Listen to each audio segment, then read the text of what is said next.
My husband smiled as the security dog lunged toward our luggage. It was a small, upward twitch at the corner of his mouth. The kind of expression you only notice if you have spent 7 years memorizing a man's face. He thought I was about to spend the rest of my life in a foreign prison. He thought he had designed the perfect crime, one that would frame me for international drug trafficking while he walked away with his girlfriend and a fortune in stolen company money. What he did not know was that I had already found his perfect plan 3 months earlier, and I had quietly rewritten the ending myself. My name is Vivian Hale. I am 34 years old. And on the morning this story begins, I was standing in the priority security line at Miami International Airport, holding a warm coffee, waiting for a trap to close.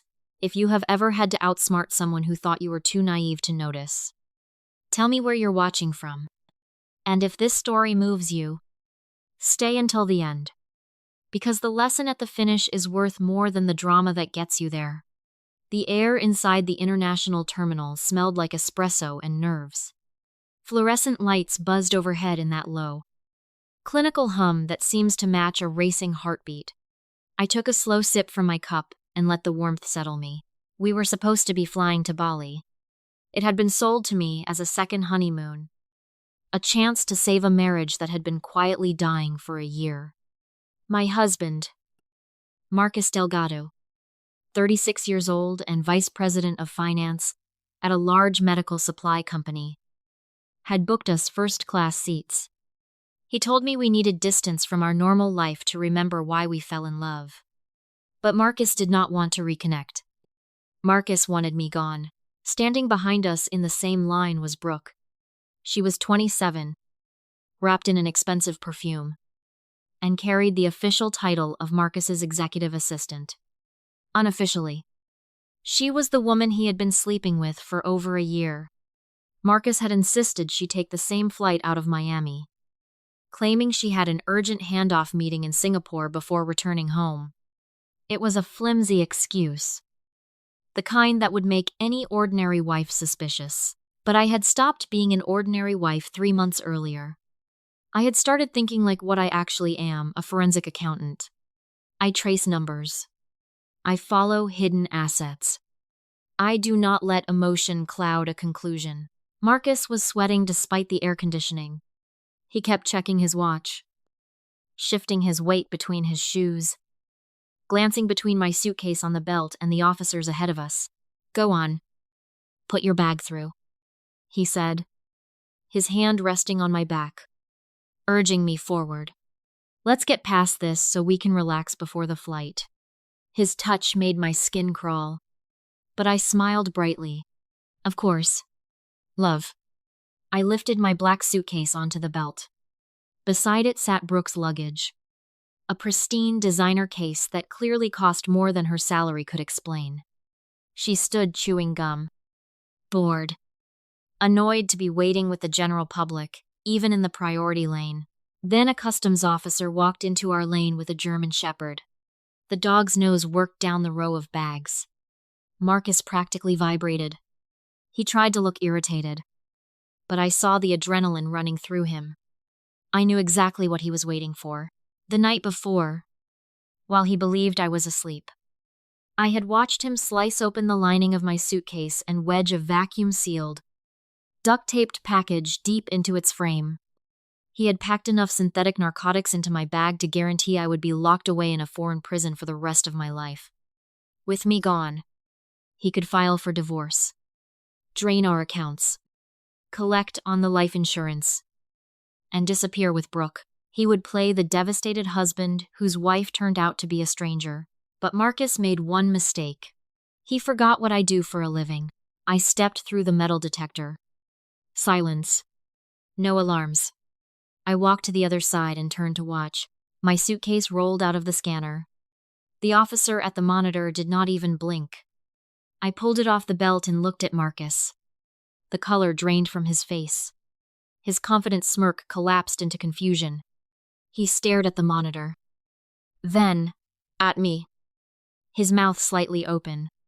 There was no possible way that package could have passed through a scanner without lighting up every screen in the terminal. That was when the German Shepherd changed direction. It walked past Marcus entirely, past his leather briefcase, and lunged straight at Brooke's suitcase on the belt. It sat down hard beside it and barked once. Sharp and certain, Brooke stopped chewing her gum. "Excuse me." She snapped at the handler. "Get your dog away from my bag. This is designer leather." The handler ignored her. "We have a positive alert," he called out, and 3 armed officers appeared out of nowhere. "Ma'am, step away from the luggage," a supervisor said, pointing at Brooke. "Keep your hands where we can see them." Brooke let out an exaggerated sigh. Sure, this was a misunderstanding. "Do you have any idea who I work for, Marcus? Tell them this is ridiculous." She turned to him for backup. But Marcus was no longer a confident executive. He looked like a man who had just stepped on a landmine, staring at Brooke's bag with wide, terrified eyes as the pieces clicked into place. I stood 10 feet away, leaning against a pillar, sipping my coffee. It was sweet, and it contrasted beautifully with the panic spreading in front of me. The supervisor unzipped Brooke's bag, ran his hand along the internal frame, found an irregularity in the lining, and cut it open. He pulled out a heavy brick wrapped in black tape. Brooke's face went slack. "What is that?" she whispered. "That is not mine. I don't know what that is." A quick chemical test turned bright blue. "Positive for narcotics," the officer said. Brooke began to scream. Marcus could not move. He turned his head slowly and looked at me. I did not look away. I gave him one small, cold smile. A heavy hand landed on his shoulder. "Well now," a deep voice said. "Looks like we have a real problem here." Marcus turned to face a tall Customs and Border Protection captain with sharp eyes and gold bars on his collar. It was Isaiah, my sister's husband, my brother-in-law, and the last person on earth Marcus wanted to see standing between him and the exit. To understand how we got to this moment, we need to rewind 3 months.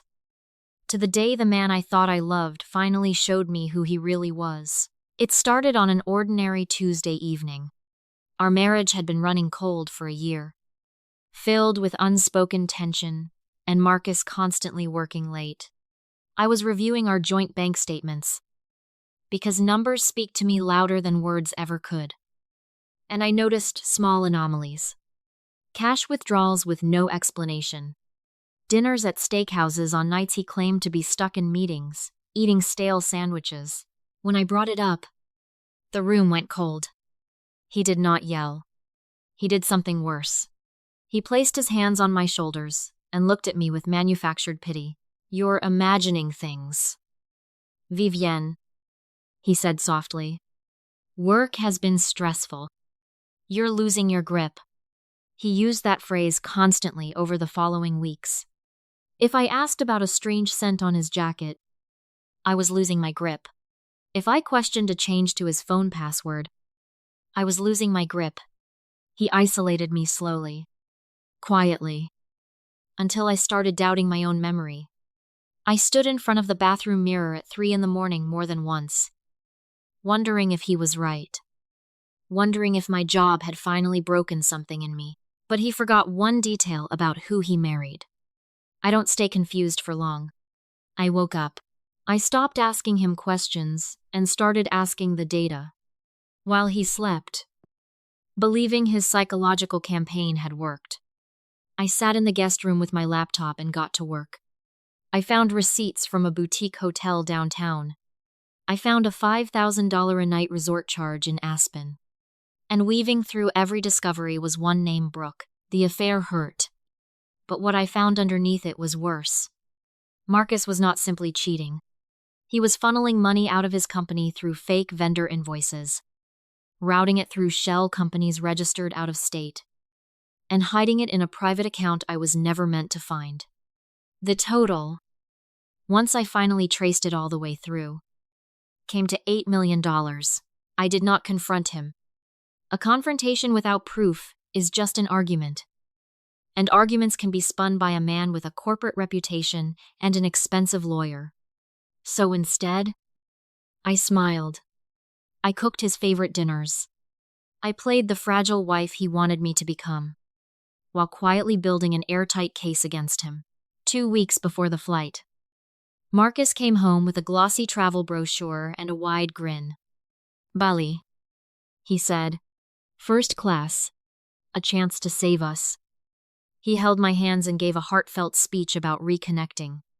I almost believed him, until he mentioned that Brooke would be on the same flight, handling an urgent handoff in Singapore. It was an absurd excuse. Bringing your mistress on a trip meant to save your marriage was not just cruel. It was calculated. I knew Marcus was not reckless enough to risk an awkward scene at 30,000 feet just to keep his girlfriend nearby. He needed her there for a reason. This was not a vacation. It was a setup, and it required me to be far from home when it happened. I packed my bags with visible enthusiasm and quiet resolve. 2 nights before our flight, at exactly 2 a.m, I felt him leave the bed. I kept my breathing slow and even, watching through barely open eyes as he crossed to his closet safe and returned holding a thick, rectangular package wrapped entirely in black tape. He knelt beside my open suitcase, pulled out a small utility blade, and sliced open the internal lining. He wedged the package deep inside, smoothed the fabric back into place, and packed my clothes over it as if nothing had happened. Then he went back to bed and slept soundly. Like a man with no conscience at all. I waited 30 minutes. Then I got up. I carried the package to my home office, locked the door, and opened it with a precision blade, careful to preserve the tape so I could reseal it perfectly. Inside was a dense, chalky substance, but the weight was uneven, and my instincts told me to look closer. Buried in the center was a small, encrypted hard drive. I broke through the encryption in under 10 minutes, using tools I had built years earlier for auditing offshore accounts. Inside were 3 folders. The first held the full ledger of his $8 million embezzlement scheme. The second held the cryptocurrency wallet keys where he had converted and hidden the stolen funds. The third, titled simply Backup, held fabricated emails written to look like they came from my own accounts, along with a forged confession in my voice, admitting to drug trafficking. He had built an entire alternate reality where I was the criminal. If his plan worked, the drugs would get me arrested, the drive would get seized as evidence, and the embezzlement would be pinned entirely on me. He would walk away clean, wealthy, and free. I copied every file onto my own secure server. Then I resealed the drive inside the package, rewrapped it in matching tape, and returned it to my suitcase exactly where he had hidden it. He would never know it had been touched. I was not going to call the police that night. A phone call without leverage would only turn into a messy dispute between spouses. And Marcus had the reputation, the suits, and the story already prepared. I needed him caught in a moment where his guilt could not be argued away. I needed him to hand it to me himself. The morning of the flight, I moved the package from my suitcase into my own tote bag before we left the house. Then let Marcus load my now empty suitcase into the car himself, patting it with quiet satisfaction. He believed he was carrying my downfall. He was carrying nothing at all. In the airport lounge, Marcus excused himself for a fake emergency phone call, stepping into a soundproof booth to perform a conversation with no one. Brooke wandered off to fix her lipstick, leaving her suitcase unattended beside my chair. I had less than 3 minutes. I slid to the floor as if adjusting my shoe, unzipped her bag, and pushed the package deep into its structural lining, exactly where Marcus had hidden it in mine. I rearranged her clothes to hide any trace, closed the zippers, and sat back down just as her heels clicked back around the corner. My heart was pounding, but my hands did not shake. When Marcus returned, he loaded my suitcase again, confused for half a second at how light it felt, but too consumed by his own nerves to question it. We walked to security together. My bag passed the X-ray without a flicker of concern. Marcus stood frozen, staring at the empty screen, unable to understand what he was looking at. Then Brooke's bag entered the machine. The officer's posture changed instantly. He hit the alarm. The belt locked. Lights flashed. The same German Shepherd returned, lunging at the machine with a fury that needed no translation. Brooke was furious, certain this was a bureaucratic mistake. Marcus could not breathe. He knew exactly what was in that bag. And he knew exactly what it meant now that it was in her name and not mine. My brother-in-law Isaiah walked the lane with total authority, pulled the package from Brooke's suitcase, and asked calmly, "Who owns this bag?" Brooke pointed straight at Marcus. "He paid for my ticket. He packed my car this morning. I don't know what that is." Marcus, in the one moment his mind fully broke, screamed the words that ended him. "That's impossible. That was supposed to be in my wife's bag." The entire checkpoint went silent. He had just confessed, in front of federal officers and a dozen strangers with their phones already recording, to planting narcotics in my luggage. Isaiah did not blink. He simply said, "Thank you for the confession, sir," and had them both placed in handcuffs.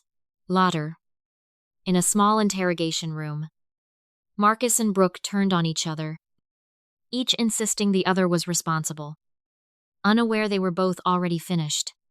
When the door opened again, I walked in beside my attorney, free, composed, and entirely unafraid. I placed a color-coded file on the table between us. "You spent months telling me I was losing my grip," I said quietly. "You forgot I dismantle financial lies for a living." I found the drive. Marcus. I copied everything. The shell companies. The wallets. The fabricated emails you built to frame me. At 6 this morning, while you were loading my empty suitcase into the car, I sent the entire file to federal investigators, to the regulators, and to your own CEO. He put his head down on the table and did not get up again. I stood, smoothed my coat, and walked out of that room into the bright hallway of the airport, lighter than I had felt in over a year. If there is one thing this experience taught me, it is that your worth is never decided by someone who has already decided to underestimate you.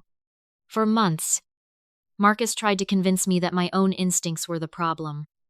That is what quiet manipulation does. It does not announce itself.